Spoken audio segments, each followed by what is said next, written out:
नमस्कार दोस्तों, स्वागत है आपका आपके अपने चैनल फाइनेंशियली लिटरेसी में, जहां हम करते हैं आर्थिक खबरों का विश्लेषण बिल्कुल आसान भाषा में। 2025 की अप्रैल सीपीआई रिपोर्ट आ चुकी है और इसमें सामने आया है कि महंगाई दर 4 साल के सबसे निचले स्तर पर आ गई है, सिर्फ 2.3%। सुनकर आपको शायद राहत मिली होगी, लेकिन ठहरिए, तस्वीर इतनी सीधी नहीं है। इस गिरावट के पीछे है डोनाल्ड ट्रंप की आक्रामक टैरिफ पॉलिसी और उसका असर सिर्फ अमेरिकी बाजार पर नहीं बल्कि पूरी ग्लोबल इकोनॉमी पर पड़ रहा है। आज के इस वीडियो में हम जानेंगे सीपीआई में गिरावट के असली कारण, अमेरिका और चीन के बीच हुई नई ट्रेड डील, किन चीजों के दाम घटे और क्या हुआ महंगा, आने वाले महीनों में महंगाई बढ़ेगी या घटेगी, और सबसे अहम, इसका असर आपके निवेश और पोर्टफोलियो पर क्या पड़ेगा। अगर आप भी ये समझना चाहते हैं कि 2025 में महंगाई की चाल कैसी रहने वाली है और कब तक हमें सस्ते दामों का फायदा मिलेगा, तो इस वीडियो को अंत तक जरूर देखें। वीडियो की शुरुआत करते हैं। पहले जानिए सीपीआई डेटा क्या कहता है। क्या आपने कभी सोचा है कि सस्ते दाम हमारे लिए अच्छे होते हैं या बुरे? इसका जवाब आपको आज मिलेगा। तो दोस्तों, सबसे पहले बात करते हैं सीपीआई डेटा यानी कंज्यूमर प्राइस इंडेक्स की, जो बताता है कि आम आदमी की जरूरत की चीजों के दाम कितने बढ़े या घटे हैं। अप्रैल 2025 में सीपीआई सिर्फ 2.3% बढ़ा, जो पिछले महीने 2.4% था। ये फरवरी 2021 के बाद सबसे कम महंगाई दर है। और अगर बात करें महीने दर महीने की, तो मार्च में -0.1% गिरावट के बाद अप्रैल में 0.2% की हल्की बढ़त देखी गई है। किन चीजों के दाम गिरे? अंडों की कीमत में 12.7% की बड़ी गिरावट देखी गई, क्योंकि बर्ड फ्लू की मार अब कम हो चुकी है। एयर टिकट्स की कीमतें 2.8% गिरी, लगातार तीसरे महीने। पुरानी कारों की कीमत 0.5% घटी, लेकिन विशेषज्ञ मानते हैं कि जल्द ही इनकी डिमांड और दाम बढ़ सकते हैं। ग्रोसरी आइटम्स जैसे चावल -2.3%, ब्रेकफास्ट सीरियल -2.5% और चिकन -0.3% के दाम भी कम हुए। और क्या महंगा हुआ? मेडिकल सेवाएं 0.5% महंगी हुई। कार इंश्योरेंस 0.6% और ऑटो रिपेयर 0.7% महंगा हो गया। रेस्टोरेंट में खाना भी लगातार तीसरे महीने 0.4% महंगा हुआ है, यानी बाहर खाना अब जेब पर भारी पड़ने लगा है। ब्रेड 1.6% और मछली 0.8% भी थोड़ी महंगी हुई। साफ है कि जरूरी चीजें थोड़ी सस्ती जरूर हुई है, लेकिन सर्विसेज और बाहर की चीजें अभी भी महंगी हो रही हैं। ट्रंप की टैरिफ पॉलिसी, छुपा हुआ विस्फोट। अब बात करते हैं उस पॉलिसी की जिसने पूरी दुनिया के ट्रेड सिस्टम में हलचल मचा दी है, डोनाल्ड ट्रंप की टैरिफ नीति। ये सिर्फ इंपोर्ट टैक्स नहीं है, ये एक ऐसा आर्थिक हथियार है जिससे अमेरिका, चीन समेत कई देशों पर दबाव बना रहा है।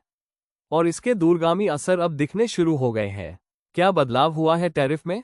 अमेरिका ने 145% की बेहद ऊंची दर से घटाकर चीन पर टैरिफ अब 30% कर दिए हैं। जवाब में चीन ने भी अमेरिका पर लगे टैरिफ 125% से घटाकर सिर्फ 10% कर दिए हैं। ये ट्रेड ट्रूस यानी व्यापार संधि का संकेत है, जिससे एक अस्थायी राहत जरूर मिली है, और इसी राहत से स्टॉक मार्केट में तेजी की लहर दौड़ गई। लेकिन सवाल ये है, ये राहत असली है या सिर्फ एक ब्रेक के बाद तूफान? छुपा हुआ विस्फोट, असली असर आने बाकी है। रिपोर्ट्स के मुताबिक ये टैरिफ रियायतें अभी 90 दिनों की अस्थायी राहत है, यानी बातचीत चल रही है लेकिन कुछ भी फाइनल नहीं। कैपिटल इकोनॉमिक्स और पैंथियन मैक्रो इकोनॉमिक्स जैसे संस्थानों का कहना है कि इन टैरिफ्स का असली असर उपभोक्ताओं पर अभी धीरे धीरे पड़ेगा, और जब पड़ेगा तो सीपीआई में बड़ा उछाल आ सकता है। किन उत्पादों पर असर दिखने लगा है? कंप्यूटर और एक्सेसरीज कीमतों में 0.7% बढ़ोतरी, फर्नीचर 1.5% की वृद्धि, ऑडियो इक्विपमेंट्स 9% की भारी छलांग, फोटोग्राफिक उपकरण 2.2% महंगे, यानी रोजमर्रा के इलेक्ट्रॉनिक आइटम्स अब आपकी जेब पर असर डालने लगे हैं। आखिर महंगाई क्यों बढ़ेगी? पहला कारण, उद्योगों की लागत बढ़ रही है, क्योंकि इंपोर्टेड कच्चा माल और सामान अब पहले से महंगे हो गए हैं।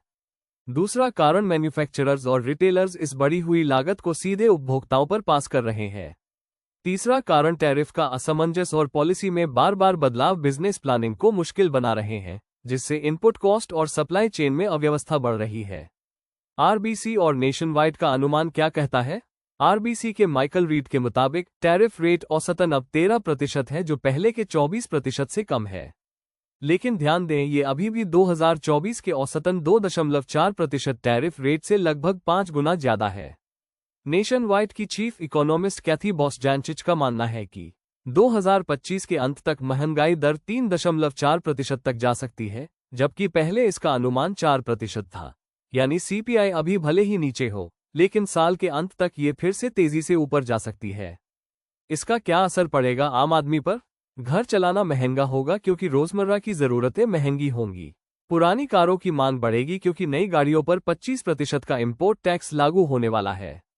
घर का सामान फर्नीचर से लेकर किचन आइटम्स तक सब महंगे हो सकते हैं।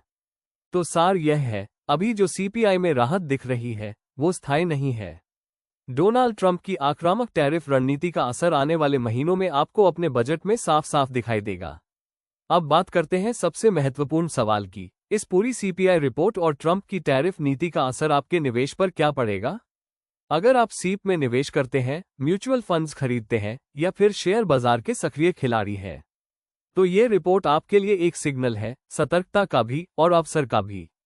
महंगाई घटती है तो क्या होता है? आमतौर पर जब महंगाई घटती है तो इसका मतलब होता है फेडरल रिजर्व फेड ब्याज दरों में कटौती कर सकता है, सस्ता कर्ज मिलेगा, बिजनेस ग्रोथ बढ़ेगी और शेयर बाजार में तेजी आ सकती है। निवेशकों को अच्छे रिटर्न मिलने के मौके बनते हैं। लेकिन 2025 की कहानी कुछ अलग है। यहां उल्टा क्यों हो रहा है? महंगाई फिलहाल 2.3% पर जरूर आ गई है, जो 4 साल का सबसे निचला स्तर है। लेकिन ये एक अस्थायी गिरावट है। क्यों? क्योंकि ट्रंप की टैरिफ नीति धीरे धीरे अपना असर दिखाएगी, जिससे आने वाले महीनों में महंगाई फिर से ऊपर जा सकती है। खास तौर पर टेक्नोलॉजी, ऑटो और कंज्यूमर ड्यूरेबल सेक्टर में कीमतें तेजी से बढ़ेंगी। इंपोर्ट महंगे होने से घरेलू उत्पादन पर दबाव बढ़ेगा। ब्याज दरों पर क्या असर पड़ेगा? फेड फंड फ्यूचर्स के अनुसार अब ब्याज दरों में पहली कटौती जल्द से जल्द सितंबर 2025 में हो सकती है। कुछ विशेषज्ञों का कहना है कि 2026 से पहले कटौती की उम्मीद नहीं करनी चाहिए। यानी फिलहाल ब्याज दरें ऊंची बनी रहेंगी, जो बॉन्ड मार्केट और डेट फंड्स के लिए सकारात्मक हो सकता है, लेकिन शेयर बाजार के लिए थोड़ा दबाव का संकेत हो सकता है। निवेशकों के लिए क्या रणनीति होनी चाहिए? शॉर्ट टर्म वोलेटिलिटी को स्वीकार करें। टैरिफ और महंगाई से जुड़ी खबरों से बाजार में उतार चढ़ाव रहेगा। हर गिरावट को डरने का नहीं, समझदारी से खरीदने का मौका माने। लॉन्ग टर्म विजन रखें। भारत जैसे विकासशील देशों में ग्रोथ की अपार संभावनाएं हैं। टेक्नोलॉजी, इंफ्रास्ट्रक्चर और बैंकिंग सेक्टर में लॉन्ग टर्म में बढ़िया रिटर्न मिलने की संभावना है। सीप चालू रखें। सीप का फायदा तभी मिलता है जब आप मार्केट की गिरावट में भी निवेश जारी रखते हैं। ये समय मार्केट टाइमिंग नहीं, टाइम इन मार्केट की स्ट्रेटेजी पर टिके रहने का है। एसेट एलोकेशन पर ध्यान दें। इक्विटी, डेट और गोल्ड में संतुलन बनाकर चलें। इन्फ्लेशन हेज के तौर पर गोल्ड में कुछ हिस्सा रखना फायदेमंद हो सकता है। तो सार ये है कि महंगाई में गिरावट एक राहत जरूर है, लेकिन स्थायी समाधान नहीं। निवेशकों को शॉर्ट टर्म में सतर्क और लॉन्ग टर्म में विजनरी बनकर चलना होगा। गिफ्ट निफ्टी और ग्लोबल संकेत। भारत के निवेशकों के लिए क्या है अगला कदम? अब जब अमेरिका में महंगाई 4 साल के निचले स्तर पर है और डोनाल्ड ट्रंप की टैरिफ पॉलिसी धीरे धीरे असर दिखाने लगी है, तो इसका सीधा असर ग्लोबल मार्केट सेंटिमेंट पर पड़ा है। और इस पूरे माहौल में भारतीय निवेशकों के लिए सबसे बड़ा इंडिकेटर बनकर उभरा है गिफ्ट निफ्टी। पहले SGX निफ्टी के नाम से सिंगापुर में ट्रेड होने वाला ये इंडेक्स अब गुजरात के गिफ्ट सिटी से ऑपरेट हो रहा है और बताता है कि भारतीय शेयर बाजार खुलने से पहले ग्लोबल इन्वेस्टर्स का मूड क्या है। सीपीआई रिपोर्ट के बाद जब अमेरिका और चीन ने टैरिफ घटाए, तो गिफ्ट निफ्टी में लगभग 102 अंकों की तेजी देखने को मिली, जिससे साफ होता है कि विदेशी निवेशक अमेरिकी नीतियों को शॉर्ट टर्म में पॉजिटिव मान रहे हैं। यही कारण है कि भारतीय बाजारों में अभी भी बाय इंटरेस्ट बरकरार है। लेकिन ध्यान रखें, ये सिर्फ शुरुआत है। आने वाले महीनों में टैरिफ का असली प्रभाव एक्सपोर्ट सेक्टर जैसे IT और फार्मा पर दिख सकता है, जबकि घरेलू मांग आधारित सेक्टर जैसे FMCG, बैंकिंग और इंफ्रा में अवसर बन सकते हैं। तो आपकी रणनीति क्या होनी चाहिए? रोज सुबह गिफ्ट निफ्टी को ट्रैक करें, क्योंकि ये बताता है कि बाजार किस सेंटिमेंट के साथ खुलेगा। फेड की ब्याज दर नीति, अमेरिकी CPI डेटा और डॉलर इंडेक्स को नजरअंदाज न करें, यही अब आपके पोर्टफोलियो की दिशा तय करेंगे। और सबसे जरूरी, एक डाइवर्सिफाइड पोर्टफोलियो बनाकर रखें, ताकि किसी एक सेक्टर में गिरावट आपके पूरे निवेश को न डुबो दे। याद रखें, महंगाई में गिरावट एक अच्छा संकेत है, लेकिन वैश्विक आर्थिक धाराओं को समझना और गिफ्ट निफ्टी जैसे संकेतकों पर नजर रखना अब पहले से ज्यादा जरूरी हो गया है। निवेश की इस यात्रा में समझदारी और धैर्य ही आपके सबसे बड़े हथियार हैं। तो दोस्तों, अब आप समझ चुके हैं कि सीपीआई की गिरती दर, ट्रंप की टैरिफ पॉलिसी और गिफ्ट निफ्टी के ग्लोबल संकेत तीनों मिलकर कैसा माहौल बना रहे हैं। एक ओर महंगाई कम हो रही है, लेकिन दूसरी ओर टैरिफ के कारण आने वाले महीनों में फिर से उछाल आ सकता है। वहीं गिफ्ट निफ्टी और विदेशी निवेशक दिखा रहे हैं कि भारत के बाजारों में भरोसा कायम है। ऐसे में एक समझदार निवेशक की तरह आपको बाजार के उतार चढ़ाव से घबराना नहीं है, बल्कि डेटा को समझना है, रणनीति बनानी है और अपने निवेश को सही दिशा देनी है। यदि आपको ये वीडियो जानकारीपूर्ण और उपयोगी लगा हो तो लाइक जरूर करें, कमेंट करके बताएं कि आपको सबसे ज्यादा क्या नया जानने को मिला, और सब्सक्राइब करना ना भूलें, क्योंकि ऐसे ही समझदारी भरे कंटेंट हम लाते रहेंगे सिर्फ आपके लिए। यह वीडियो केवल शैक्षणिक और सामान्य जानकारी के उद्देश्य से बनाया गया है। इसमें दी गई कोई भी जानकारी निवेश सलाह, इन्वेस्टमेंट एडवाइस नहीं है।